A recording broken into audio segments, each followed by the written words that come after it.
Stephen King, Cementerio de Animales, capítulo 39. Por aquel entonces, durante la guerra, el tren todavía paraba en Orrington y Bill Batterman tenía un coche fúnebre en la estación, esperando a mercancías que le traía el cuerpo de su hijo Timmy. El féretro fue descargado por 4 obreros del ferrocarril. Yo era uno de ellos.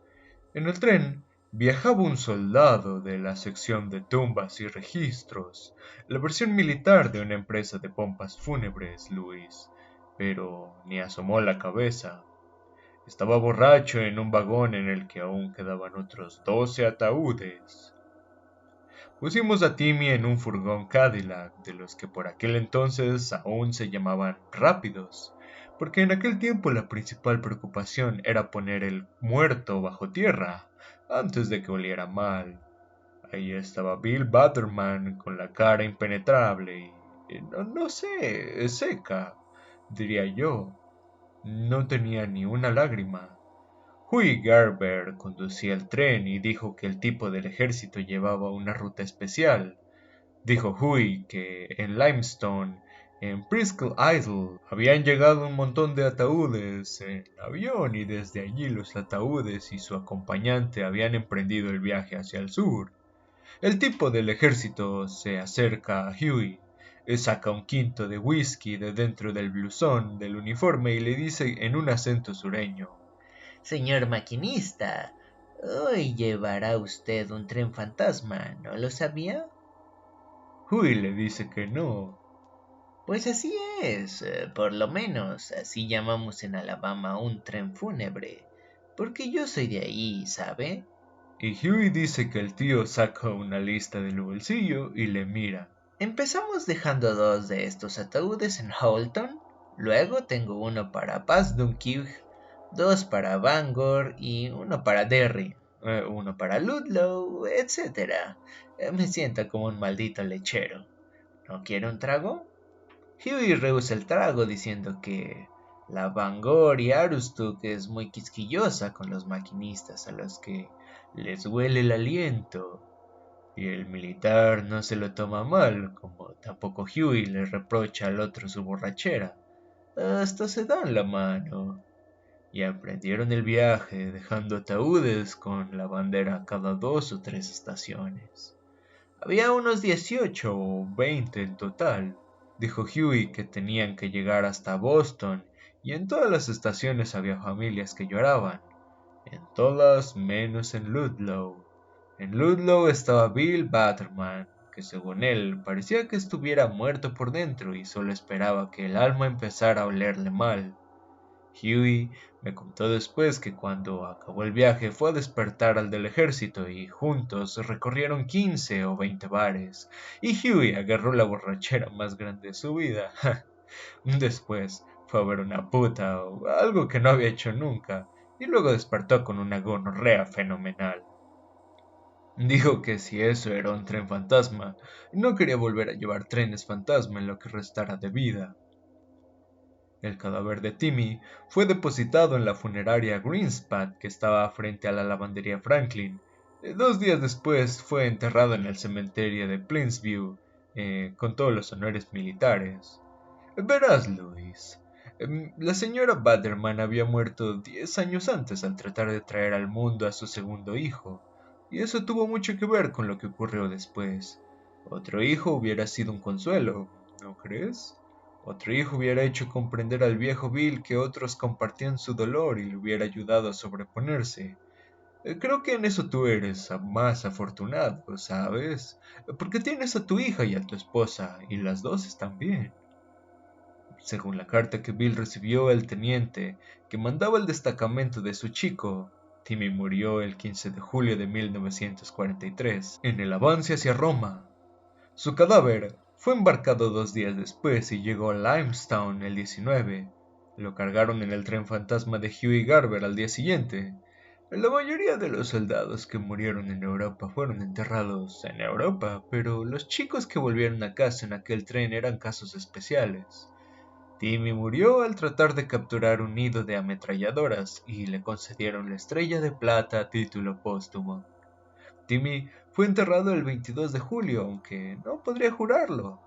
Pues bien, 4 o 5 días después, Marjorie Washburn, que entonces era la encargada de repartir el correo, vio a Timmy por la carretera, camino al establo de York.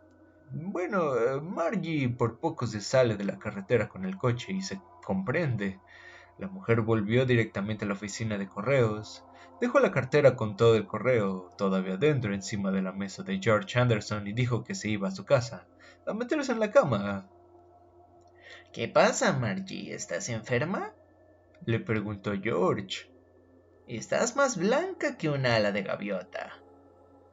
Acabo de llevarme el mayor susto de mi vida y no quiero decir ni una palabra más, Respondió ella. y no se lo diré a Brian, ni a mi madre, ni a nadie. Cuando suba al cielo, si Jesús me pregunta, tal vez a él se lo cuente, pero no estoy segura. Y se marchó. Todo el mundo sabía que Timmy había muerto. Salió a su escuela en el Daily News de Bangor, en el American de Ellsworth, hace apenas una semana, con fotografía y todo.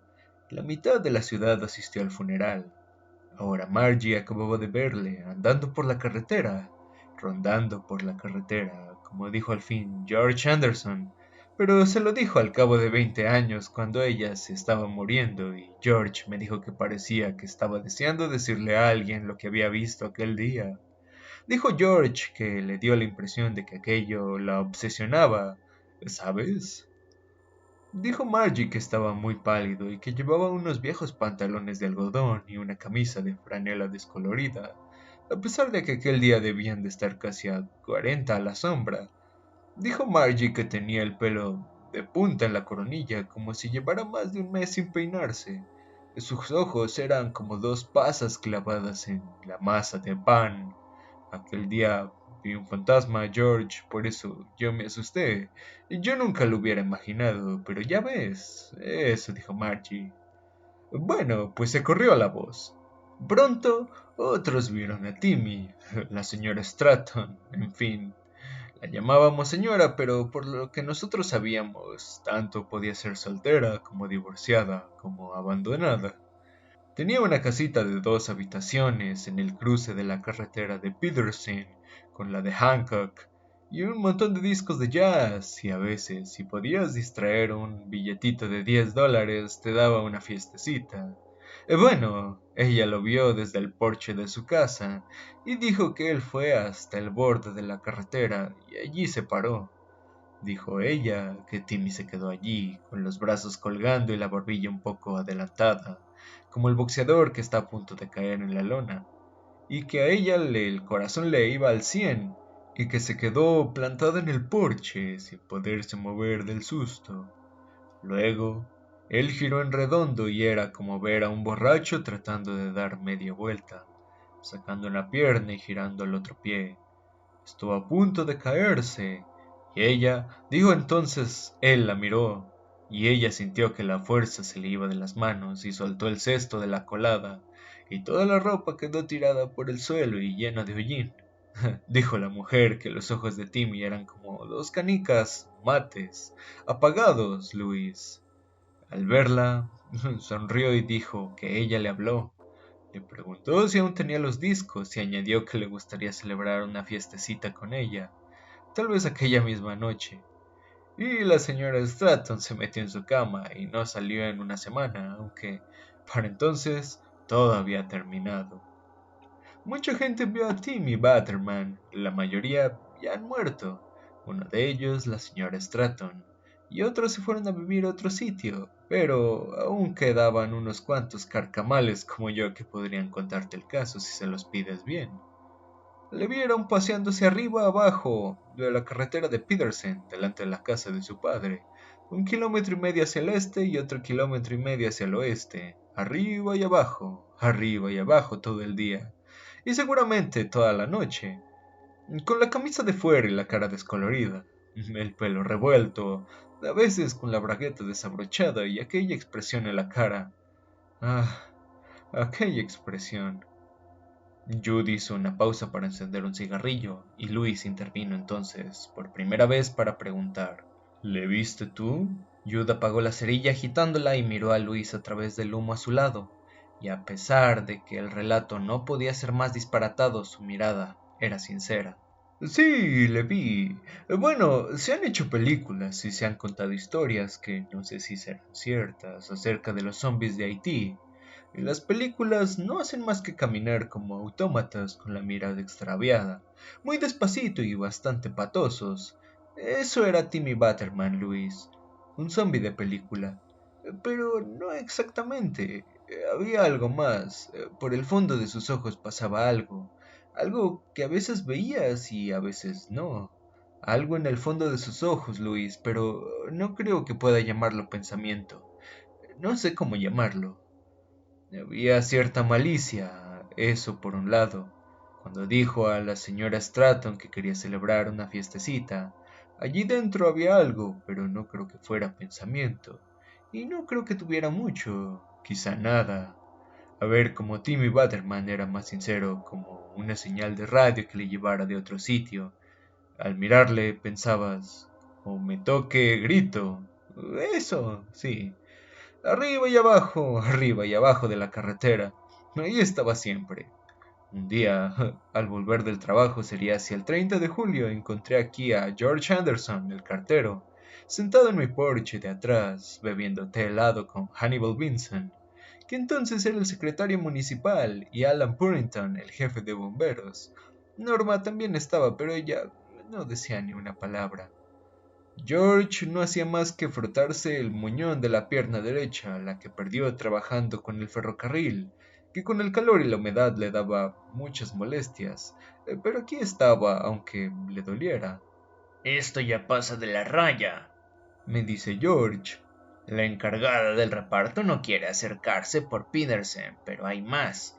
Lo peor es que ahora hay jaleo con el gobierno y eso puede traer cola.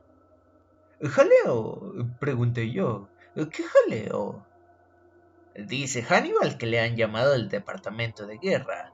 Era un tal teniente Kingsman que se dedica a investigar denuncias y separar lo que son simples inocentadas de los delitos. 4 o 5 personas han escrito anónimos al Departamento de Guerra y al tal teniente Kingsman que empieza a estar escamado. Si no fuera más que una carta, no le hubieran hecho caso. Si fueran varias cartas escritas por una misma persona, hubieran avisado a la policía del estado de que podía haber un psicópata que odiara a la familia Butterman de Ludlow, pero las cartas estaban escritas por personas diferentes. Dijo que eso veía por la letra, aunque no estuvieran firmadas, y todos decían lo mismo, que si Timmy Butterman está muerto, nadie lo diría al verle pasear por la carretera de Pidensen a cara descubierta. Como esto continúe, el tal Kingsman nos va a enviar a alguien o se nos va a presentar aquí en persona. Concluyó Hannibal. Esa gente quiere saber si Timmy está muerto, o ha despertado, o qué ha pasado, porque no les hace ninguna gracia pensar en que sus archivos están hechos un lío, y también querrán saber quién estaba en el ataúd de Timmy Butterman si no era Timmy Butterman. Ya ves qué fregado, Luis. Estuvimos allí sentados más de una hora tomando té helado y hablando del caso. Norma preguntó si queríamos bocadillos, pero le dijimos que no. Y es que lo de Timmy Barterman nos traía mal, nos tenía mal. Era como encontrar a una mujer con 3 tetas. ¿Qué sabes? No puede ser, pero ¿qué puede hacer uno? Estuvimos hablando y hablando y por fin decidimos que había que ir a casa de los Butterman. Nunca olvidaré aquella noche, aunque llegué a vivir otros tantos años con los que tengo ahora. Hacía un calor infernal, y el sol era como un barreño de sangre que cayera por detrás de las nubes. Ninguno de nosotros tenía muchas ganas de ir, pero no había más remedio. Norma lo comprendió antes que nosotros. Se me llevó adentro con un pretexto y me dijo: Que no convenzan el dejarlo para otro día, Judson. Hay que ocuparse de ello cuanto antes. Es una abominación. Jude miró a Luis sin pestañear. Así lo llamó ella, Luis. Esa fue la palabra que usó. Abominación. Y luego me dijo al oído: si ocurre algo, Yu, tú sal corriendo, no te preocupes de los demás. Cada cual tendrá que ocuparse de sí mismo. Acuérdate de lo que te digo y si ocurre algo, tú ahueca. Fuimos en el coche de Hannibal Benson. El muy canalla siempre tenía cupones de gasolina. No sé cómo se las ingeniaba. No hablamos mucho, pero fumábamos como chimeneas. Estábamos asustados, Luis, asustados de verdad. El único que abrió la boca fue Alan Purinton, que dijo a George: Bill Butterman ha estado trajinado por los bosques que hay en el norte de la carretera 15. De eso estoy seguro. Nadie le contestó, pero recuerdo que George dijo que sí con la cabeza. Bueno, cuando llegamos, Alan llamó a la puerta, pero nadie contestó. Así que dimos la vuelta a la casa y allí los vimos a los dos. Bill Butterman sentado en el porche de atrás con una jarra de cerveza y Timmy de pie en el fondo del jardín mirando cómo se ponía aquel sol de sangre. Tenía la cara de un color naranja como si le hubieran desollado vivo. Y Bill parecía que el diablo le hubiera pillado después de sus 7 años de vacas gordas. El cuerpo le bailaba detrás de las ropas, por lo menos había perdido 20 kilos. Los ojos se le habían hundido en las cuencas y parecían dos animalitos dentro de su cueva. Y la boca temblaba, tic tic tic, hacia la izquierda. Jude hizo una pausa, reflexionó y luego asintió, casi imperceptiblemente. Luis, parecía un condenado. Timmy volvió la cara y nos sonrió. Solo de verle sonreír te daban ganas de gritar. Luego siguió contemplando la puesta de sol. Billy dijo: No los oí llamar, chicos. lo cual era una mentira descarada, pues Alan había aporreado a la puerta con tal fuerza que hubiera podido despertar a un sordo. Como ninguno parecía decidirse a hablar, yo dije: Billy, dicen que tu chico murió en Italia. Eso fue un error. Me contestó mirándome a los ojos. ¿Sí? Dije yo. ¿Es que no le ves ahí adelante? Dijo él. Entonces, ¿quién crees tú que estaba en el ataúd que enterraste en Pleasantville? Le preguntó a Alan Burrington. Maldito si lo sé, Dijo Billy. y maldito si me importa. Fue a sacar un cigarrillo y se le cayeron todos en el suelo. Al recogerlos se le rompieron dos. Probablemente tendrá que haber una exhumación, dijo Hannibal. Eso tú ya lo sabes, ¿no? Me han llamado del departamento de guerra, Bill. Quieren saber si, con el nombre de Timmy, enterraron a otro. Bueno, ¿y eso qué me importa a mí? Dijo Bill en voz alta. Eso no me interesa. Yo tengo a mi hijo. Timmy volvió a casa el otro día. Había perdido la memoria por una explosión y está un poco raro, pero se pondrá bien. Basta de pamplinas, Billy, le dije. De repente me puse furioso con él. Cuando desentierren ese ataúd lo encontrarán vacío, a no ser que cuando sacaste al chico te tomaras la molestia de llenarlo de piedras, y no lo creo. Ya sé lo que ha pasado aquí, Hannibal, George. Alan lo sabe.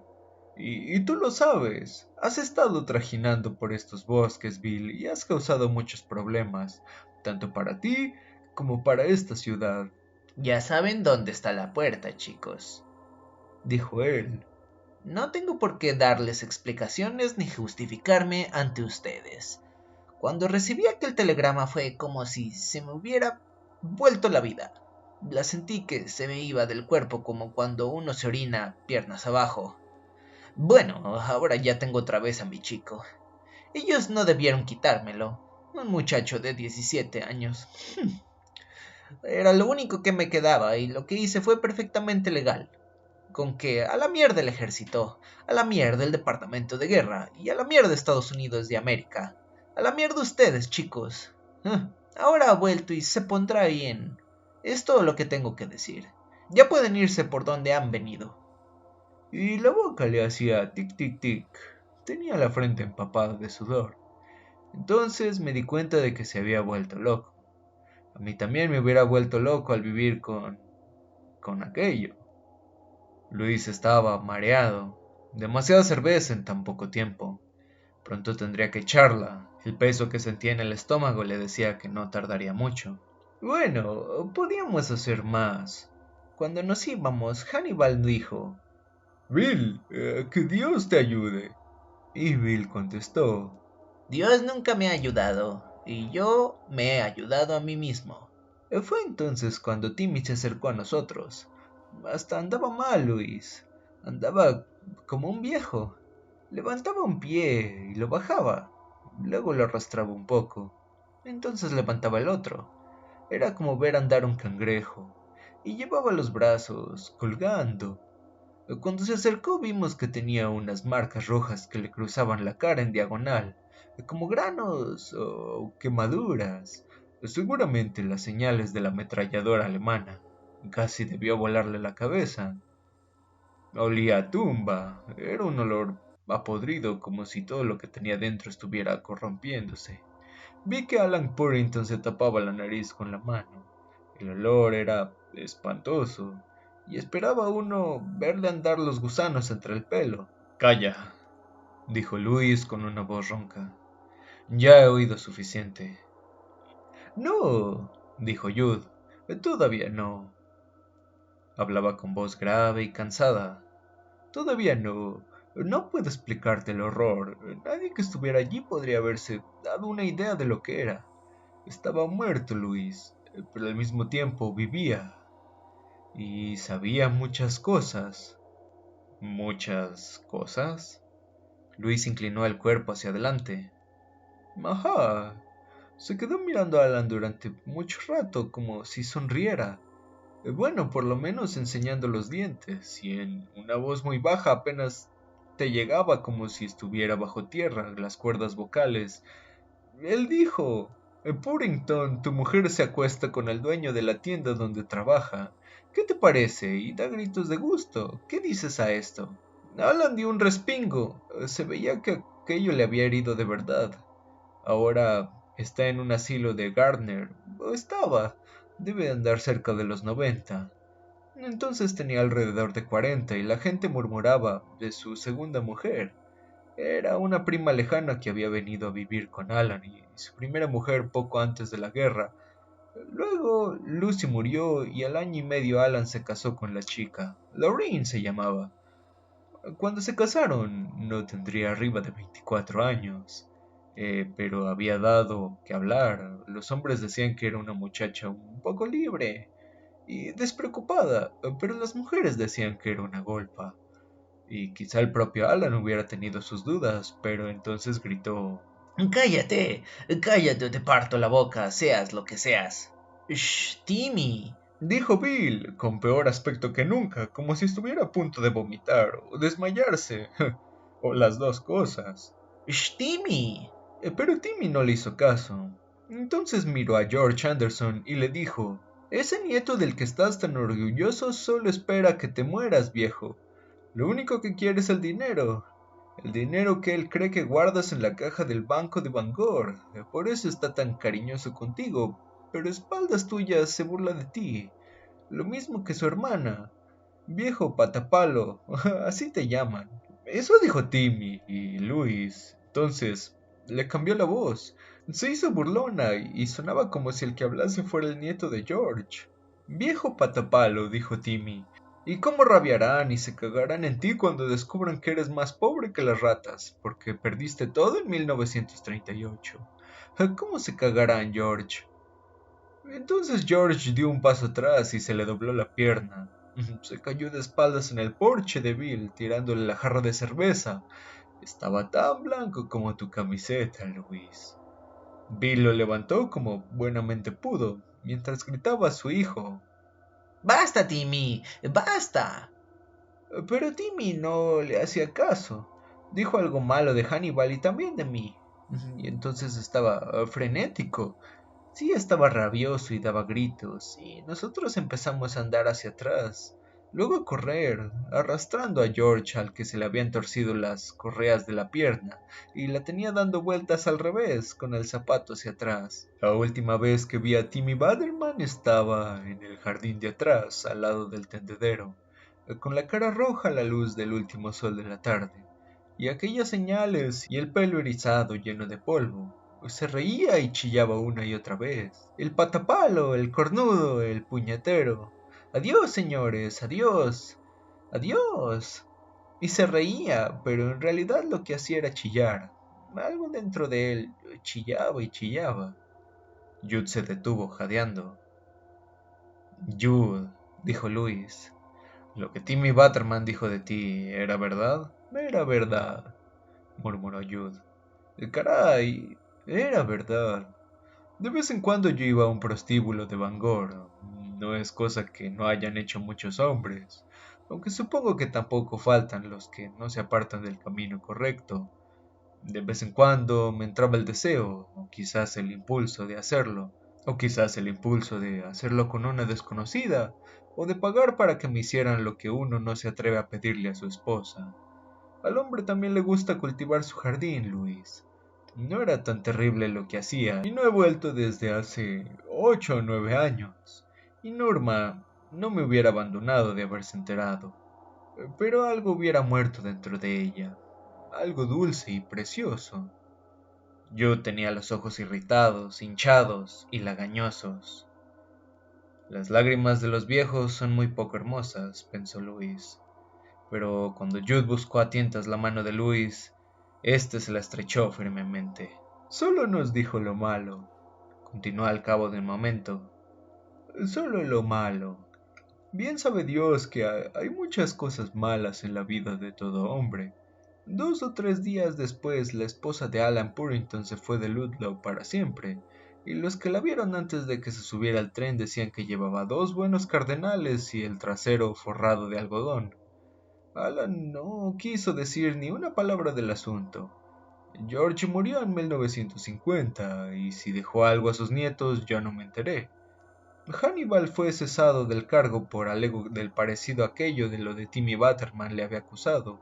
No diré lo que era exactamente, porque no viene al caso, pero algo así como una apropiación indebida de fondos del municipio. Incluso se habló de procesarlo por estafa, pero no llegaron a hacerlo. Bastantes castigos fue la pérdida del cargo, con lo que a él le gustaba darse importancia. Pero en todos aquellos hombres también había cosas buenas, y eso es lo que la gente suele olvidar. Fue Hannibal el que abrió la suscripción para el Hospital General del Este, poco antes de la guerra.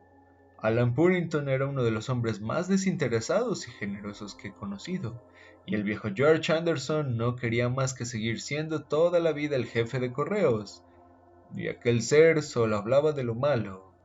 Nos recordaba lo malo porque él era malo, y porque veía en nosotros a sus enemigos. El Timmy Butterman que se fue a la guerra era un muchacho corriente, Luis. Tal vez un poco aburrido, pero bueno. La cosa que vimos aquel atardecer a la luz roja del sol era un monstruo. Tal vez fuera un zombie o un dibuk, un demonio. Quizá no haya nombre para una cosa así, pero los Micmacs habrían sabido de lo que era. Tuviera nombre o no. ¿Qué era? Preguntó Luis embotado. Algo que había sido tocado por el Wendigo, dijo Jude con una voz átona. Aspiró profundamente, retuvo el aire un momento y lo soltó. Miró su reloj. Es muy tarde, Luis. Me ha hablado 9 meses más de lo que pensaba. Lo dudo, dijo Luis. Has estado más elocuente. Cuenta cómo terminó. 2 noches después hubo un incendio, dijo Jude. La casa de los Butterman ardió hasta los cimientos. Alan Purrington dijo que no había la menor duda de que el fuego fue provocado. La casa había sido inundada de gasolina de la calefacción. Estuvo oliendo más o menos 3 días. Y ardieron los dos. Ajá, ardieron los dos. Pero ya estaban muertos antes de arder. Timmy tenía 2 balas en el pecho, disparadas con una vieja pistola Colt de Bill Butterman. La pistola estaba en la mano de Bill. Al parecer, él mató a su hijo. Lo echó en la cama, esparció la gasolina, y luego se sentó en la butaca al lado de la radio y se metió en la boca el cañón de la Colt. Dios, murmuró Luis. Estaban carbonizados, pero el forense del condado dijo que a él le parecía que Timmy Butterman llevaba muerto 2 o 3 semanas.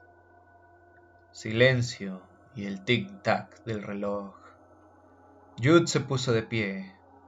No exageraba cuando dije que tal vez ya había matado a tu hijo, Luis, o había colaborado. Los Mi'kmaq conocen ese lugar, pero eso no quiere decir que necesariamente ellos hicieran de él lo que es. Los Mi'kmaq no estuvieron allí siempre. Llegaron del Canadá, quizá de Rusia o quizá de Asia hace miles de años. Se quedaron aquí en Maine, 1000 o tal vez 2000 años. Es difícil determinarlo, porque no dejaron una huella profunda de su paso. Y se fueron, como nos iremos nosotros algún día, aunque nuestra huella, para bien o para mal, habrá calado más que la de ellos. Pero sea quien sea lo que esté aquí, Luis, ese lugar seguirá existiendo. No es como si alguien lo poseyera y pudiera llevarse el secreto al marcharse. Es un lugar maldito y corrompido, y yo no debí llevarte allí para enterrar a ese gato. Ahora lo sé, tiene un maleficio y tú harás bien en guardarte de él, si sabes lo que te conviene a ti y a tu familia. Yo no fui lo bastante fuerte como para combatirlo. Tú salvaste la vida de Norma y yo quería hacer algo por ti, y ese sitio se aprovechó de mis buenas intenciones para sus malos propósitos.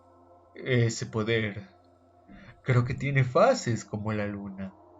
Ya había sido fuerte y me parece que ahora ha vuelto a aumentar.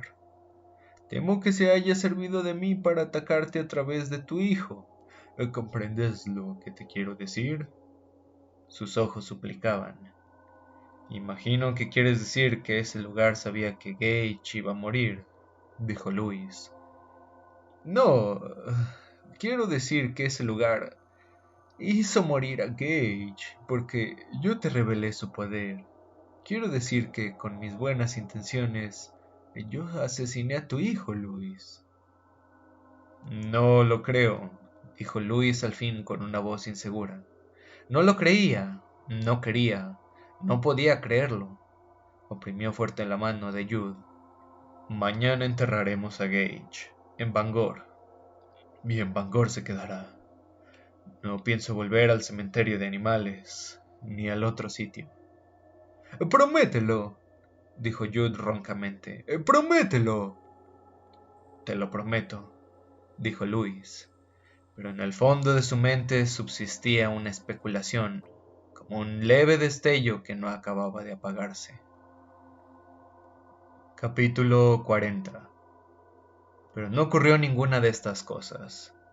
Todo ello, el atronador camión de Laurinco, los dedos que rozaron la chaqueta de Gage, Rachel disponiéndose a ir al velorio en bata, Ellie llevando a todas partes la foto de Gage y colocando su silloncito al lado de la cama, las lágrimas de Steve Masterton, la pelea de Irwin Goldman, la horrible historia de Timmy Butterman que le había contado Jude Crandall.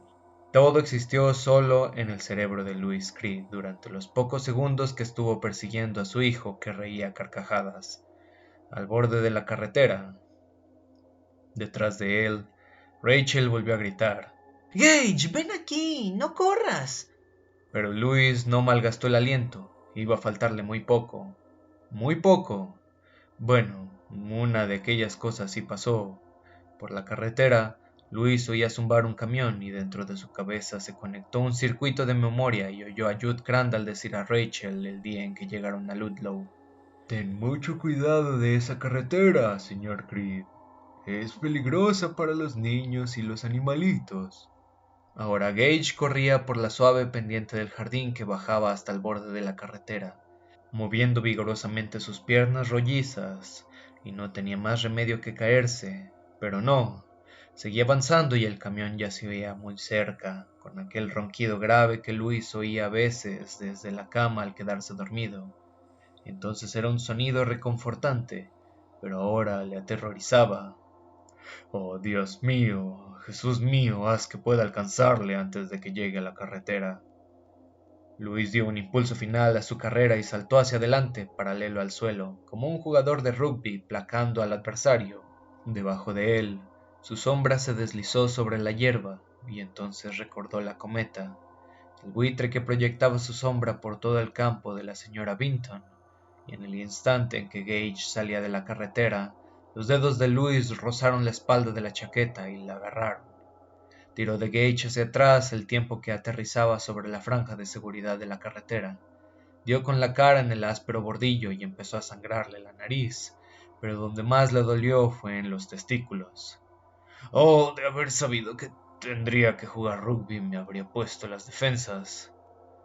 Pero ni el golpazo de la nariz ni el dolor en las bolas ensombrecieron el alivio que le invadió al oír el grito de indignación de Gage al caer de culo sobre el bordillo y rebotar con la cabeza en el borde del césped. Un segundo después sus berridos quedaban ahogados por el estrépito del camión y el casi majestático trompetazo del claxon. Luis consiguió ponerse de pie, a pesar del brasero que sentía en el bajo vientre, con su hijo en brazos. Al momento, Rachel llegó a su lado, venía llorando y gritaba: No te vayas nunca a la carretera, Gage. Nunca, nunca. La carretera es muy mala, mala. Y Gage quedó tan atónito por el lacrimoso sermón que dejó de llorar y miró a su madre con ojos redondos. Luis, te sangra la nariz, dijo ella a Luis y le abrazó con tal fuerza que le dejó casi sin respiración. Pues no es eso lo peor, dijo él. Me parece que he quedado estéril, Rachel. Y cómo duele. Y ella se echó a reír histéricamente durante un momento. Luis sintió miedo al pensar: si Gage llega a morirse, ella se hubiera vuelto loca. Pero Gage no murió. Todo aquello fueron sino fugaces imaginaciones que cruzaron por su mente mientras Luis le ganaba por pies a la muerte sobre el césped verde, una soleada tarde de mayo. Gage fue a la escuela primaria y a los 7 años empezó a ir a los campamentos de verano, donde demostró unas extraordinarias y sorprendentes aptitudes para la natación, al tiempo que daba a sus padres una poco grata sorpresa al dejar bien patente que era capaz de soportar un mes de separación sin trauma psíquico apreciable.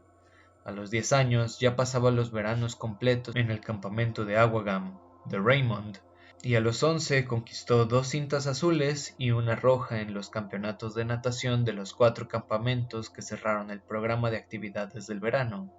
Era un muchacho alto, pero seguía siendo el mismo Gage, que miraba al mundo con ojos alegres y un poco sorprendidos, y el mundo para Gage nunca tuvo frutos amargos ni podridos. Era matrícula de honor en la secundaria y miembro del equipo de natación de San Juan Bautista, la escuela parroquial a la que se empeñó en ir, porque la piscina era espléndida. Rachel se llevó un disgusto, pero Louis no se sintió especialmente sorprendido cuando, a los 17 años, Gage le comunicó su intención de convertirse al catolicismo. Rachel estaba convencida de que la culpa era de la muchacha con la que Gage salía, y ya le veía casado. Sí, esa pécora con la medallita de San Cristóbal no está tratando de atraparlo como sea. Me como tus calzoncillos, Luis, ella decía, abandonando los estudios universitarios y sus ilusiones por la Olimpiada y rodeando de 9 o 10 pequeños católicos antes de cumplir los 40. Para entonces, por lo menos según Rachel, sería un camionero barrigudo, fumador de cigarrillos y bebedor de cerveza, que entre Padres Nuestros y Ave Marías haría oposiciones de infarto. Luis sospechaba que los motivos de su hijo eran sinceros, y aunque Gage se convirtió, aquel día Luis mandó a su suegro una socarrona postal que decía: «Quizás aún llegues a tener un nieto jesuita, tu afectísimo yerno, Luis». No se casó con la muchacha, que no era tal pécora, sino bastante agradable, con lo que estuvo saliendo durante el último año de secundaria. Luego fue al Johns Hopkins, formó parte del equipo olímpico de natación y una tarde larga y radiante, 16 años después de que Luis compitiera con un camión del Orinco por la vida de su hijo, él y Rachel, que tenía todo el pelo gris, aunque se tapaba las canas con chapú colorante, vieron con orgullo cómo su hijo conquistaba una medalla de oro para Estados Unidos. Cuando las cámaras de la NBC se acercaron para captar su primer plano de Gage, con la cabeza erguida, reluciente y chorreando, los ojos serenos puestos en la bandera mientras sonaba el himno nacional, con la cinta al cuello y el oro sobre la suave piel de su pecho, Luis lloró. Lloraron los dos, él y Rachel. Esto es soberbio, dijo él, volviéndose hacia su esposa para abrazarla, emocionado. Pero ella le miraba con horror y su rostro envejecía a ojos vistas, como macerado por días, meses y años de dolor. Los sones del himno se apagaron y cuando Luis volvió a mirar el televisor, vio a otro muchacho, un muchacho negro, con la cabeza llena de apretados rizos en los que aún brillaban las gotas de agua. Esto es soberbio. Pero, ¿y mi hijo? Ay, Dios mío, su gorra está llena de sangre. Luis despertó abrazando la almohada. Eran las 7 de la mañana, un día lluvioso y fresco. Los latidos del corazón le retumbaban en la cabeza monstruosamente. El dolor apretaba y cedía, apretaba y cedía. Eructó un ácido sabor a cerveza pasada y se le revolvió el estómago. Había llorado en sueños. La almohada estaba humedecida, porque mientras soñaba una parte de él sabía la verdad y lloraba. Se levantó y fue al baño dando traspiés. El corazón le galopaba. La fuerte resaca le impedía pensar con claridad. Llegó al retrete justo a tiempo y vomitó un torrente de cerveza de la víspera. Se quedó arrodillado con los ojos cerrados hasta que sintió con fuerzas para ponerse de pie. Buscó a tientas el tirador y descargó el depósito. Luego se acercó al espejo para ver si tenía los ojos muy irritados, pero el espejo estaba cubierto por un paño. Entonces se acordó. Rachel, dejándose llevar por costumbres de un pasado que decía no recordar, había tapado todos los espejos de la casa y se descalmaba antes de entrar. Nada del equipo olímpico de natación, pensó Luis, volviendo a la cama y sentándose en el borde del colchón. El sabor agrio de la cerveza le cubría toda la boca y la garganta, y se juró a sí mismo. No era la primera vez, ni sería la última, que nunca más probaría aquel veneno. Ni equipo olímpico de natación, ni matrícula en los exámenes, ni novia católica, ni conversión, ni campamento de verano, ni nada. Las zapatillas arrancadas de los pies, la chaqueta vuelta del revés, su cuerpo robusto y sano, destrozado. La gorra estaba llena de sangre. Ahora, sentado en la cama, atontado por la resaca, mientras la lluvia resbalaba perezosamente por los cristales de la ventana, Luis sintió en la pena que le cometía de frente, como una tétrica matrona gris de la sala 9 del purgatorio. Le embistió y se apoderó de él, le redujo, le despojó de las defensas que aún le quedaban, y él escondió la cara entre las manos y lloró balanceando el cuerpo y pensando que haría cualquier cosa con tal de tener una segunda oportunidad. Cualquier cosa.